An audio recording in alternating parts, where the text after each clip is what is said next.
Si ustedes trancan la vía democrática, nosotros no sabemos lo que pueda pasar en este país. Venezuela es una bomba que en cualquier momento puede explotar. Let me ask you about what's going on in Venezuela, Doctor. I mean, you've seen these protests, riots. There's video that we got to Fox. It showed people collecting and eating out of garbage cans. A lot of folks have looked at that and said, you know, that could happen here. It could get off the wheels fast here. What do you think? Well, I think on the way there, we basically go through Greece. But Venezuela is about to collapse. There's no way of getting around it. The fundamentals are falling apart, and at some point there's going to be a revolt internally there as far as I can visualize it. We're in a bubble. We have artificially low interest rates. We're soon going to be at 20 trillion. According to the economists, who I'm not big believers in, but nevertheless, this is what they're saying, that 24 trillion, we're very close. That's the point of no return. $24 trillion. We have a stock market that is so bloated.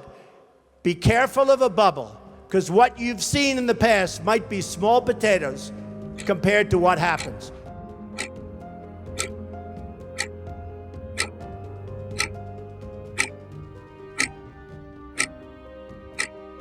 Today, we're seeing signs that the 35-year bond bull market has ended. If this is true, it will prove to be a huge event, not only for the United States economy, but for the world economy as well. When Puerto Rico missed a $58 million debt payment August 3rd, it hit the islanders hard. That's because the territory owed most of that money to its residents, who invested in their government's bonds. Many expected it. The real shock came in June. After 10 years of mounting debts and double-digit unemployment, the governor said Puerto Rico couldn't pay back a debt that had swelled to $73 billion. Puerto Rico needs, and I propose today, a complete and comprehensive restructuring and development plan that is not short-term, but long-term, and is definitive for the immense problem that we face today. Okay, so how bad is it going to be? It's going to be awful, but you know. He says, how much worse? Because since we saw you last, we got a jobs report that some people will say was terrible. Do you guys remember the financial crisis of 2008? Did you think that was bad? Yes. Yeah, this is going to be worse. Now, but it's not necessarily going to be concentrated in the stock market. See, I think that the government, the Federal Reserve, their main goal is to make sure that the stock market doesn't collapse again, to make sure that the real estate market doesn't collapse again. And they may succeed, but only by sacrificing the dollar.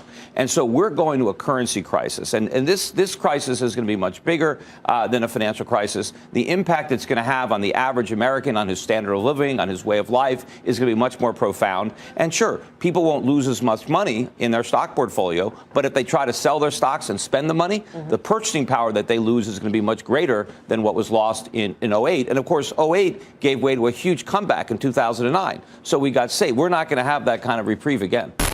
Friday financial freakout, specifically foreign banks. Take a look at names like Royal Bank of Scotland, Barclays, Banco Santander out of Spain, Deutsche Bank, all are moving down 6%. So here's what we've got. The markets woke up this morning. Look, decided it was time to panic about three things that have actually been out there, folks. So I just want to be clear about that. The three things: the Fed meeting next week, the vote 2 weeks from now in the UK on whether Britain should extricate itself from the European Union trade bloc, and global GDP fears, meaning, are we worried that GDP output, gross domestic product, will start plummeting in a lot of countries?